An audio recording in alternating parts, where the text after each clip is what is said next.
Previously on Fare thee well, bruh. Fare thee well. Well, I've been frittering away the past 2 decades. Time has marched on for the good folks in Cedar, Maine. There's just no point in going back there. I'm not ready to settle down. I still have places I need to see, things I've got to do. For all my talk of being wary of my life on the road, I'm not ready to grow old and lose it.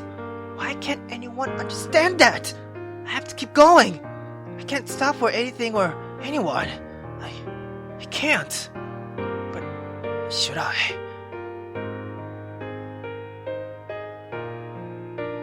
Talk about your jerkwater town, man. Folks would forget that place existed if it weren't on the map. I look up to see what he's referring to. And in the near distance, there's a sign rapidly approaching Cedar, 5 miles. I must be out of my mind. No! Bruh! Don't get her, damn!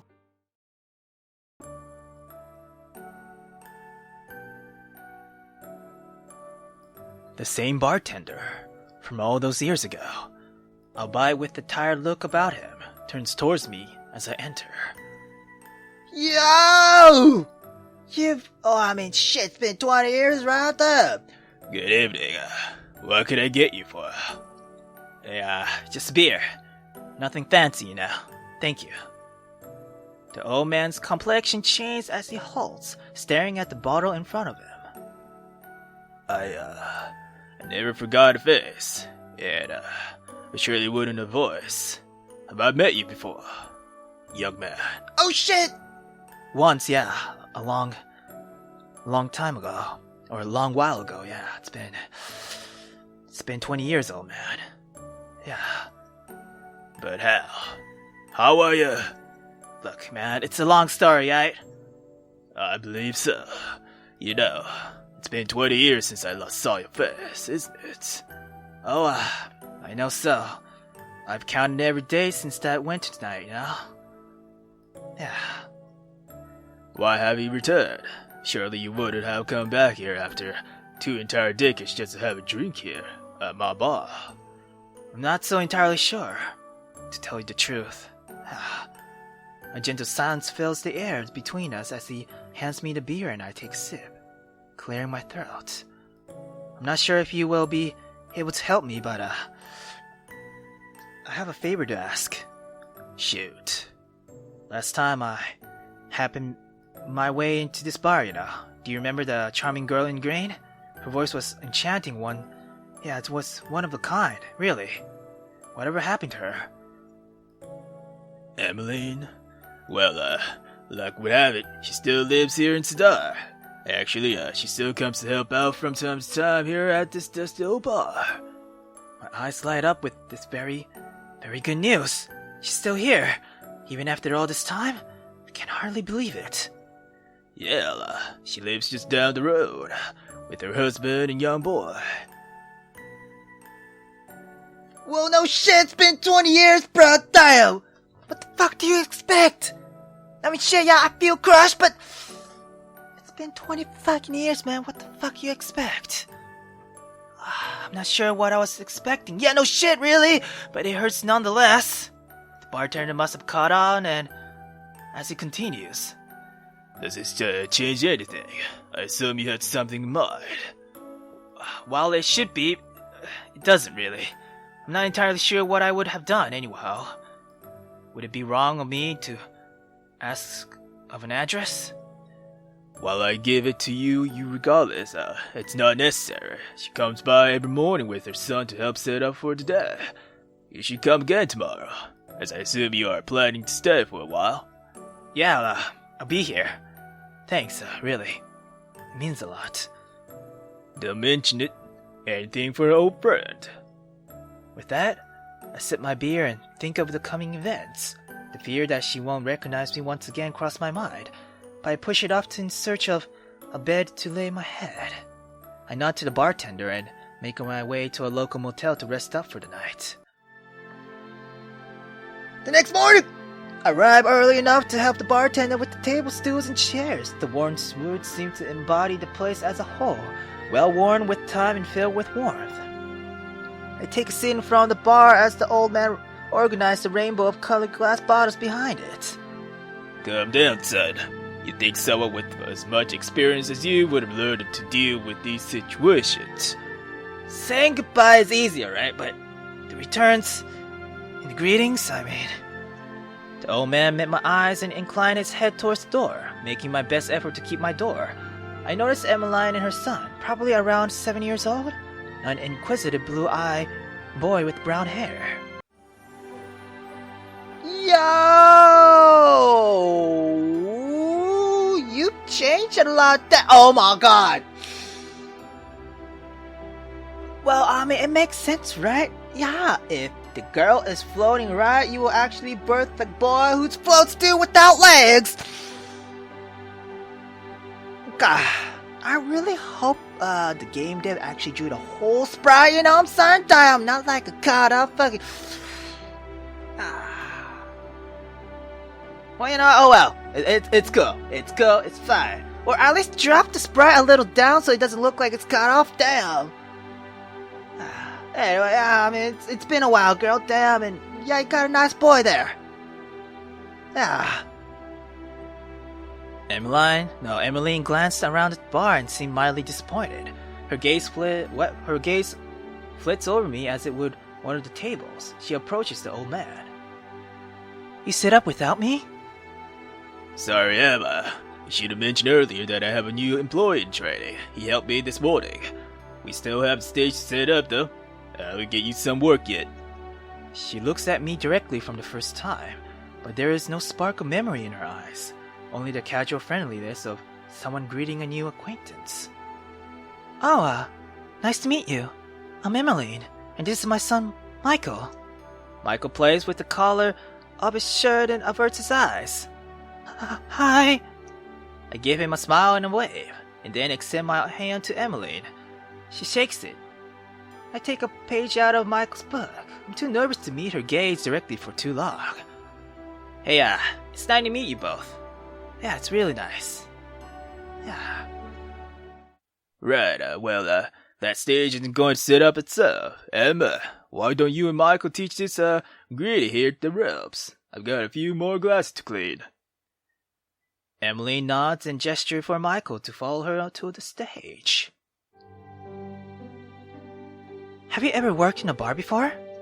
I know my ways around, girl. Yeah. Don't we all? Michael climbs up the front of the stage and seems to be opening a bin that contains cables. How old are you? 25? I'm a little older than that I look, you know. I'm assuming he's done this before, yeah? Emmeline walks beside the stage to retrieve a broom and a dustpan before starting to sweep behind the speakers, amps, and other sound equipment. Yeah, he loves to listen to music, so this is right up his alley. It's karaoke night tonight, so the setup will be a little different. I set about putting the microphones center stage, and I feel something nudge my leg. I see Michael holding a cable towards me. That one goes with this one. Oh, hey, thanks a little buddy, yeah. What kind of music do you enjoy, Michael? I take the cable he offered me and hook it up. Surely enough, the audio jack and the port are the correct size, and the cable is long enough to walk around the stage with if necessary, yeah. The Stray Cats, and He looks at his mother for answers, looking anxious. You remember? Depeche Mode, sometimes you listen to Michael Jackson? I'm more of a Simon and Garfunkel gal myself. The new stuff isn't bad, but there's something about the acoustic guitars. It brings to mind the open road, yeah. And people singing in the new bars, soft atmospheres, and a good crowd. Emmeline looks back at me and gives me a genuine smile. Not the practiced friendliness of polite greeting, but something with a altogether more substance. Michael and I finished setting up all the relevant chords. Yeah, you took the words right out of my mouth. Well, it's about time. Have to get Michael to school. Emmeline waves goodbye to the bartender and takes Michael's hand, walking towards the door. Same time tomorrow. Have a good day.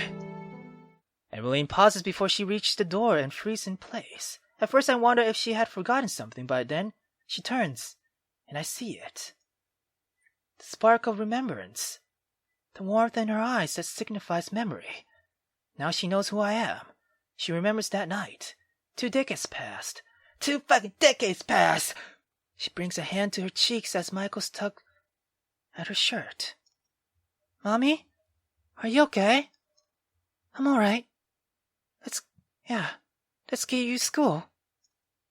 I sigh and lean against the worn mahogany of the bar, and I can hear the bartender pouring a glass of something. I didn't bother to turn around. My eyes were fixed on the road, watching him drive away. Well, you couldn't have been expecting anything else, could you? No, I couldn't have. Do you want to hear the story of that winter night, old man? Yeah, why not? This is for you. By the way, looks like you could use it. Yeah, on the house. I turn enough to pick it up and take a sip, but my gaze remains on the road. Emmeline is long gone by now, but I can't bring myself to look inside again. Not just yet. See, I don't know how much you remember. Em and I left after talking, really bonding, at one of these tables, by that window. I gesture in the general direction with the finger extended from my hand that held my drink. The brownish fluid slushed around behind an intricate line in the glass, and I realized that it was the same kind I had used that night so many years ago. We walked out of this place together and explored the town after dark, playing in the snow, laughing together. But at the end of the night, we sat close and just talked. I brought up the legend of the Wanderer. I didn't think she'd take it seriously. But she did. She listened, and in the end she identified with it. Of course, Emmeline's story. How she got here, She has every bit as much wanderlust as I did. I take a sip from my glass and turn around before looking into the cup. Or, had. I guess everyone else like me eventually grows out of that that phase, yeah. I suppose a part of me realized it then. I didn't want to break her heart, so I just left. Ultimately, I shouldn't be surprised that she didn't remember me at first. I'm sure she had to deal with her share of people walking out of her life. It was only one night. It was a long night. The old man puts a comforting hand on my shoulder. I didn't think Emmeline would ever settle down, but her husband, he liked him. Yeah, he runs this tri-country newspaper. Takes the family camping often in the summer and autumn. You couldn't ask for a better life for her or her son in this town. I nod and hand the bartender back his glass. Hey, thanks for the drink. And thanks for the cover earlier, yeah. Do you really need some help around here? That I do. If you want to settle in for a few years, I'd love to have you around, but you know what happens if you stay, Wanderer. You sure you wanted to deal with that? I ran a hand through my hair and looked outside, wondering what it would be like to stay in this town for a few years. I think I'm going to get some fresh air. If I return, you'll know my answer. If I don't, well, just the same. Actually, if you wouldn't mind, I think I need a break for today. No, for today, I mean. If it's okay with you. Yeah, no problem. I'll close up the shop, yeah. I'll keep everything straight. Don't worry. The bartender nods, wipes a few more surfaces, and head out. He gives me one last fleeting smile before the door closes, with an odd sense of finality. With that, I am left alone. The emptiness of the bar fills the air, silence keeping me company as it has the past 100 years. The familiar smell of drafts, the familiar atmosphere of the community, made of vagabonds and travelers, friends and families, of those with homes and of those who have yet to find theirs. The familiar sense of loneliness. Have I found my home? Is this my final resting place? Is this where I will eke out the rest of my existence, however long into infinity that may take me? Yo, game, what's with the BGM? The sudden BGM? Goddamn! I honestly don't know. The heat of the bar begins to constrict my breathing, the weight of it all crushing me. Claustrophobically, the warm light of blazing fire. Tugging at my collar, grab my belongings and walk out of the door. It closes ever so softly behind me, the entrance framing me, engulfing me.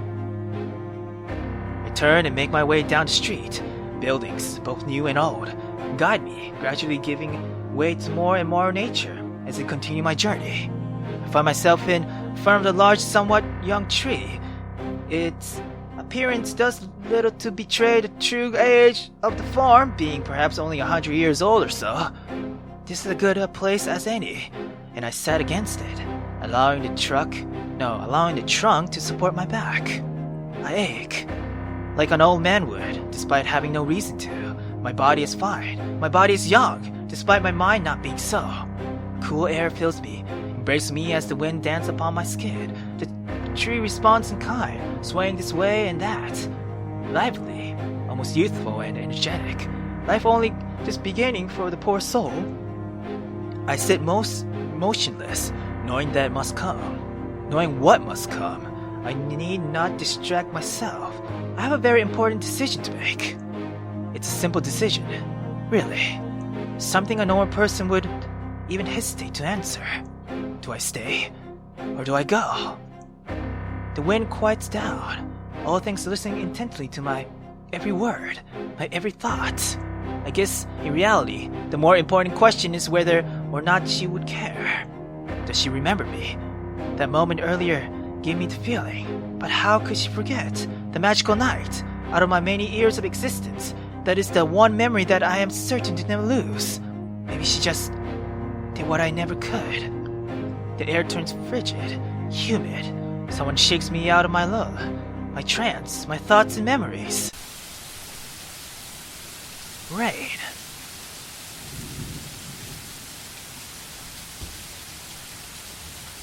Yeah, sure, rain. It's raining. The rain continues to shake me, spraying through my clothes across my cold skin.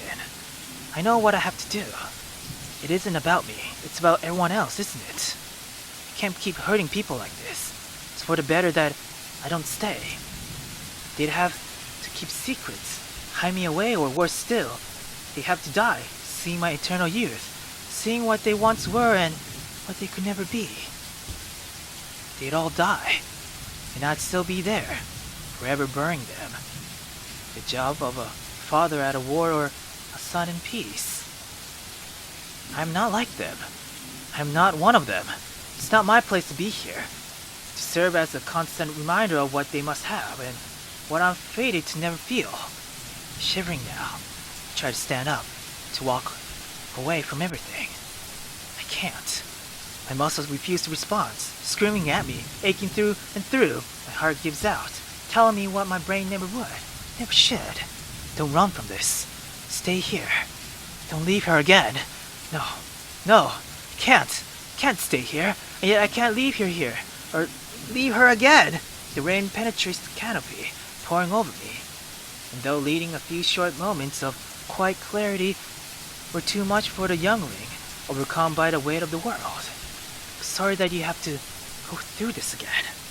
Force myself through the pain, standing on my youth.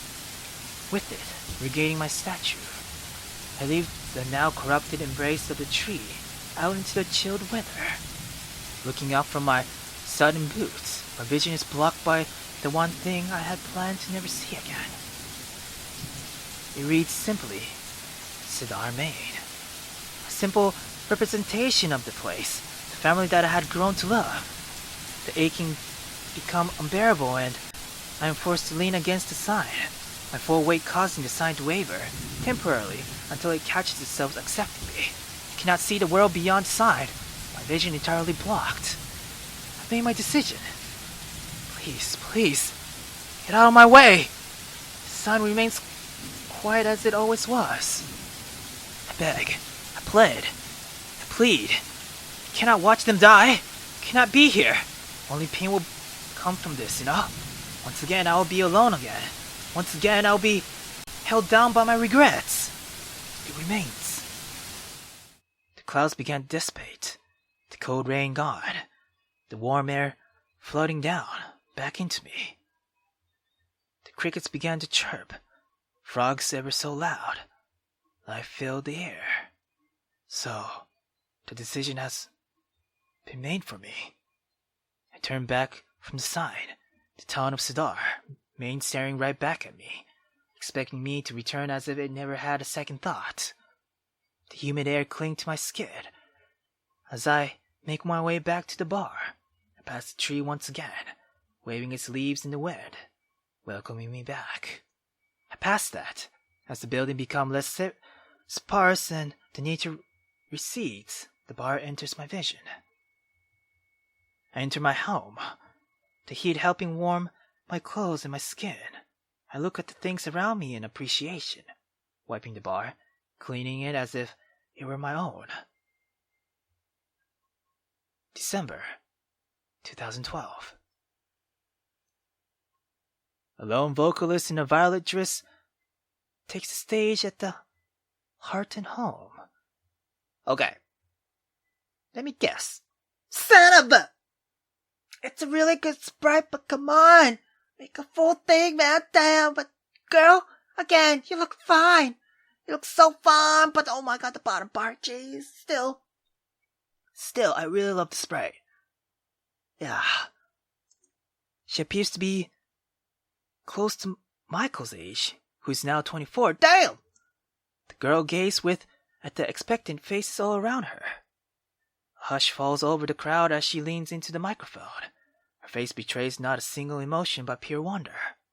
Like she's somewhere else, remembering better times, preparing to sing to herself in a world that stood still to hang off her every word. The young woman starts to sing, and the meager audience is immediately captivated. She begins softly, her voice barely above a whisper. Come over the hills, my bonny Irish lass. Come over the hills to your darling. You choose the road, love, and I'll make the vow, and I'll be your true love forever. Her voice is beautiful and wraps around the dark air of the old bar. I knew this song. I knew it well, though I've heard it sung better before, I admit. Red is the rose that in yonder garden grows. Fair is the lily of the valley. Clear is the water that flows from the Boyne. But my love is fairer than any. She has one of the best voices I've heard in all my life. I've only been this absorbed in song once before. The voice of the girl in the blue dress grows and grows and grows, only to fill the air with complete emotion, feeling seething with energy. Like her voice is all endless, flowing spring, and to listen to it is to drink and drink and drink again. It's nice to feel this way one more time, even if it's not as strongly. The girl in the blue dress continues to sing. Well, she finished Red is the Rose and prepares for her next song. She takes a faithful step back from the microphone. Her skin beads with sweat. Her chest heaves up and down to the rhythmic beat of her exhausted heart. Her posture is tired, but proud. Her breath short, but steady. Her eyes somber, but bright, vibrant with fire. She steps back up to the mic and keeps on singing. Whoa, new people across the bar stand, the current employees of the Hearth and Home, Candace and Michael, who has taken the job his mother once held to help pay for his education. Yo, Michael, you've grown, damn! Oh my god, hold on. I'm gonna ignore that. Yeah. Candace and I are having a lovely conversation, but Michael's unwavering attention is set on the young performer. Hey, Michael?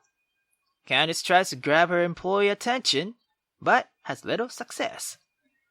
Mike, hello in there! Candace gave a defeated sigh and waved a hand in front of Michael's face, jolting him back to reality. Sorry, Candace. What did you need? Candace laughs at the young man. She clearly embarrassed him, so it's No surprise that his face has become several shades redder than some of the wine behind the bar. Table 4 was waving you down for refills. Get out there, bud. Oh, right, I'm on it. Michael prepares several mugs of draft beer, loads them onto a tray, and heads out to the floor. All the while, he pays only minimal attention to his task, still smitten by the young singer, yeah.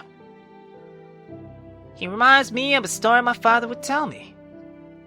I know, the story you mean. Yeah, all too well. Sorry, I didn't mean to. No, it's alright, girl. Michael returns from his waiting duties. Candace gave him a good long stare and he blushes again. I know she's pretty, but please do try to pay attention to our patrons, okay? Yes, ma'am. No. Candace laughs the way her father used to sometimes laugh, with her entire body, hands on her stomach and leaning back. Michael turns away from his boss and back to the singer. The young performer begins the last verse of her song. I remember one night, in the drizzling rain, around my heart I felt an aching pain. Fare thee well, my honey, fare thee well. The songs end and met with a quiet yet suitable applause. I feel reminiscent about my similar experience in the very same bar 35 years prior, and smile in spite of myself. I propose an idea to the young man across the bar. Hey, why don't you buy her a drink after she finishes her set, huh? That's ridiculous. I can't do that. I don't even know her. And how could asking possibly her, huh? Besides, you don't need to know her to become friends. I'm nothing more than a stranger to her, though. Huh? Now that is ridiculous. As my father would say, strangers are just friends you haven't met yet. But what if... Mike, bruh, you can make excuse till the sun comes up and you're blue in the face, you know what I'm saying? Or you can ask the lady to have a drink with you. Which one would you like? Michael stops his protesting and considers the words his companions have shared with him. For a moment, he looks as though he plans to ignore the advice he has received. However, one quick glance at Candace and I confirm that no is not an option. I guess, you guys aren't giving me a choice, huh? Absolutely not. Now then, let's talk strategy. Candace and I share a laugh while Michael looks on, terrified at the prospect of whatever scheme Candace has in store. Mike, listen, that's the end of the set, alright? Get over there and ask her to join us.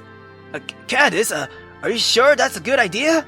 Of course it is! All of my ideas are good ideas. If it were anyone else, I disagree. Come on, Michael. Get out there, bruh. You got this. Michael closes his eyes, tenses his body, and hesitantly walks towards the stage. This ought to be good. We should be able to hear them from here. Well, you should be able to hear them from here since, of a damn hawk, I tell ya. You flatter me, girl. Yeah. As Rosa finished the final verse of her set, the dwindling crowd offers up a surprising applause. After the applause dies down, Michael approached the stage with an ounce of reluctance. Rosa, who is gathering her things, noticed him and welcomed him with a greeting, catching him somewhat off guard. Candace was right. I can hear them, though just barely. Oh, hello there. You work here, right? Hello, yeah, yes, I work here. The classic awkward Michael charms is second to none. Well, my name is Rosa. What about you? Oh, me? I'm Michael. Rosa tucks her hair behind her ears. It's nice to meet you, Michael. Yeah, you too. Rosa waves and begins to walk away. Wait, excuse me, Rosa? Rosa turns back to face Michael. Yes? What is it? I was wondering, if you're not busy, if you'd like to join my friends and I for a drink. Well, I haven't got any plans, so count me in. Michael is clearly surprised that the answer came as easily as I dared. Really? Rosa stifles a giggle and smiles. I haven't got any other plans, and I'm sure you and your friends will be fun. Michael's face lightened up with joy. In that case, we're sitting right over here. What are they saying? Hey, girl, quiet! They're coming, alright? Just be chill, alright? Be chill. Oh, Michael is laying down the move, I see. Girl, you're having too much fun with this, alright? Shit, it's a good thing that you're having fun, but damn, girl, we gotta chill, alright? Come on. Candace lets a carefree laugh out. I'm not having enough fun. Hey guys, this is Rosa. After some quick introductions, Candace makes everyone drinks. They're on the house. We all cheer for Candace's hospitality together. Thank you, Candace. That's too kind of you. I listen in as the other three around the table share their stories, occasionally pitching in my own experiences.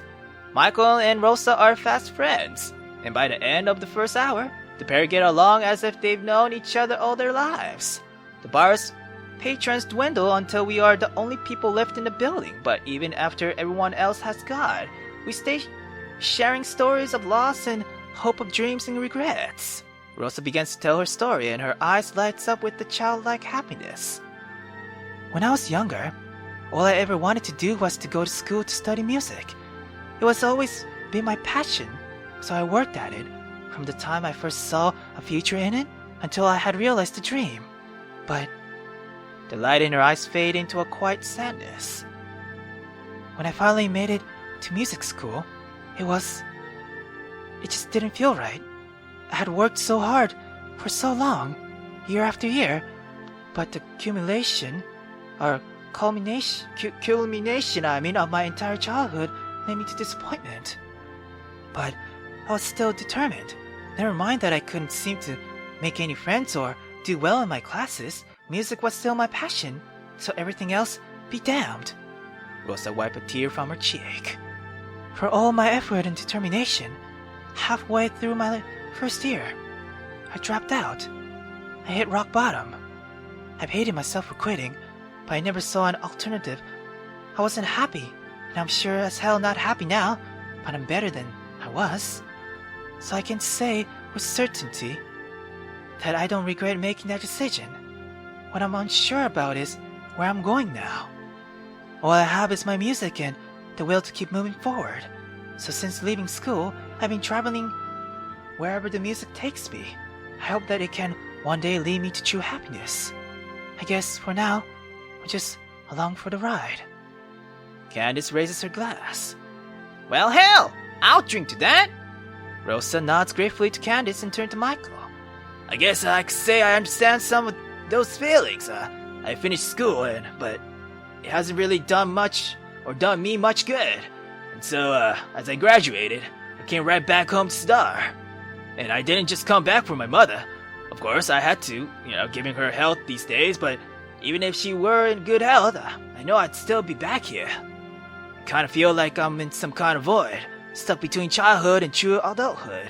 Something is holding me back, but I don't know what it is. And I can't, for the life of me, figure out why.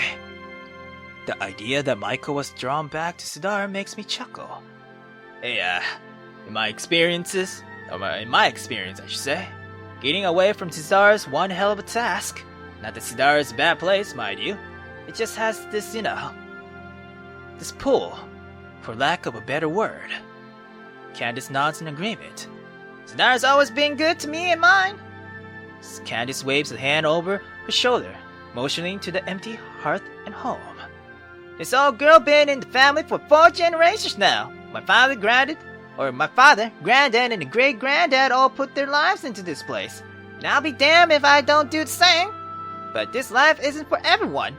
Maybe you just need to broaden your horizons. See more of what's out there. Michael considered this for a moment.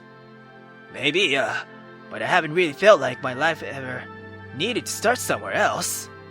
Then what are you missing, Mike? Michael slumps in defeat. I honestly don't know.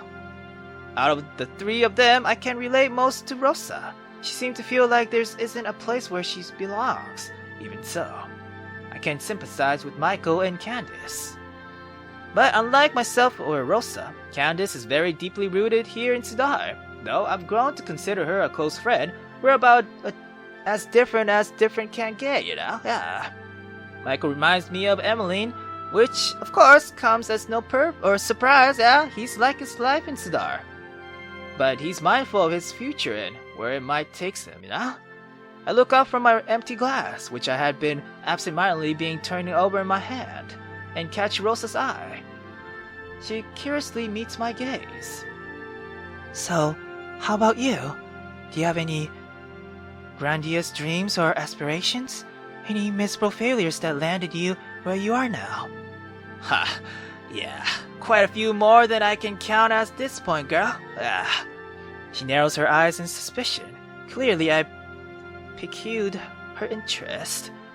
I used to be a lot like you, looking for somewhere I could belong, going wherever the road took me. There's nothing wrong with that, no shame in it whatsoever. It takes time to discover who you are, to find out who you want to be. So, what advice can you give? Advice? I hardly think I'll qualify to giving advice to anyone, damn. I'm not concerned with qualifications, I just want to hear what a similar mind has to tell me. In that case, the best thing I can offer you is this. The belongings that you're searching for, you may never find it.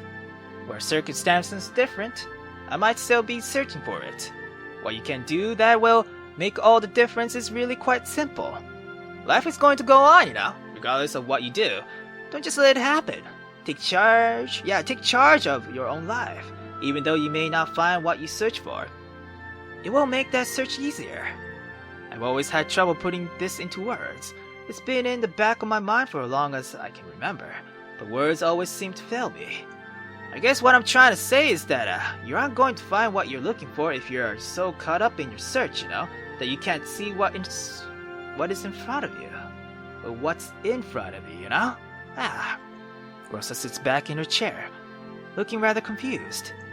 Look, girl, I'm sorry if that doesn't make sense, but not the best with speaking my thoughts now. She shakes her head. No, I think I understand. Candace laughs her usual laugh. Huh! I have no idea what you just said, but I know you're probably right. Anyhow, it looks like we could all use another round. I'll be right back. As Candace goes and retrieve our drinks, my thought wandered to Emmeline, as they so often do. Hey, tell me, Michael, how is Emmeline doing these days?